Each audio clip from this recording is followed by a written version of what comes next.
ما كنتش متخيلة إن طعمها يطلع بالحلاوة دي، دي طلعت طعمة بجد فاقت كل توقعاتي. كان نفسي أوي أعمل مربى برتقان، خصوصًا إن البرتقان مالي السوق، بس كنت قلقانة وخايفة إن تطلع معايا مش مضبوطة.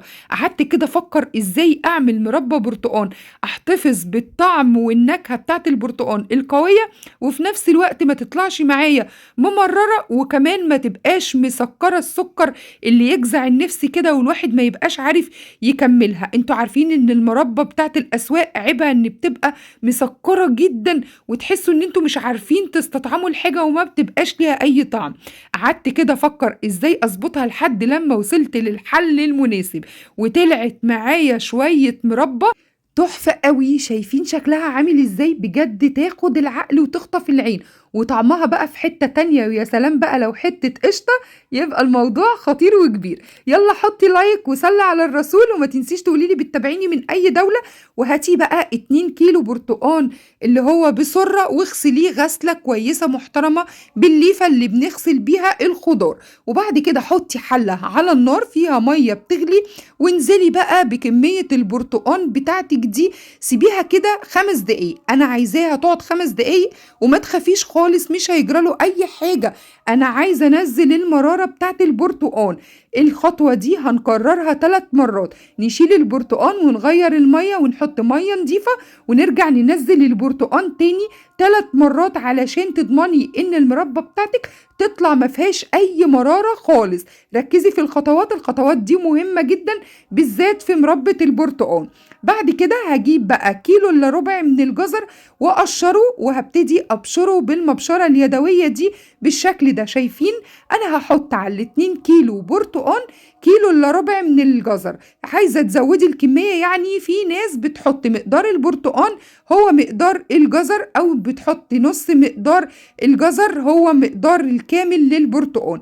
انا حطيت على ال2 كيلو برتقان كيلو الا ربع من الجزر. تزودي بقى تقللي براحتك خالص، بس انا حبيت احتفظ بالطعم القوي، او يكون الطعم الاقوى هو طعم البرتقان. مش عايزة طابع الجزر يغلب على طابع البرتقان. وبعد كده بقى جبت البرتقانايه وابتديت ان انا اشيل الجزء بتاع الراس من فوق، واقطعها نصين، واشيل الجزء اللي بيبقى من تحت، ونشيل كمان القمع الابيض اللي بيبقى من جوه. وقطعي بقى البرتقان قطع بالشكل ده، وهاتيلي بقى الكبه القمر بتاعتك، او لو ما عندكيش كبه في الخلاط يا ست الكل مش هنوقف، ومش هيبقى فيه اي فرق خالص. المهم ان انتي تضربي لي الكلام ده كله في الكبه بتاعتك لحد لما يبقى قطع صغيره بالشكل ده. شايفين لي المنظر؟ هو ده انا عايزاه قطع صغيره خالص بالشكل ده. هاتي بقى الحله وانزلي بقى بالبرتقان اللي احنا فرمناه، وخلصي الكميه بتاعتك كلها. وبعد كده هنزل عليها بالجزر اللي احنا بشرناه بالشكل ده. يلا بقى نحط السكر، وخطوة مهمة جدا خطوة السكر اللي قلتلكوا عليها. في البداية انا هاخد كده مجين كبار من السكر، المج اللي هو بتاع النسكافيه والكابتشينو كلنا عارفينه وموجود في كل البيوت. هحط كده مجين منهم، يعني بالظبط مقدار كيلو الا ربع. شايفين؟ ده الربع اللي باقي في قلب الكيس.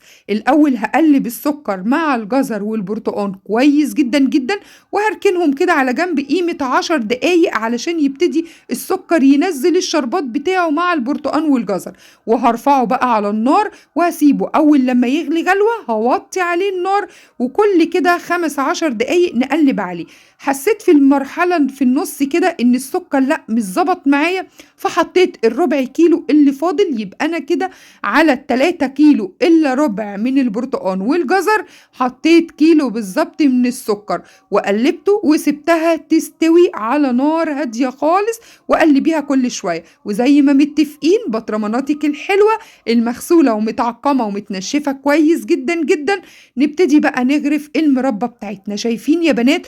تحفة، قطع كده ولونها اورنج ياخد العقل، وريحتها بقى برتقان وطعمها رهيب. حليب ومش ممررة ولا مسكرة بقى السكر اللي قلنا بيجزع النفس ولا أي حاجة.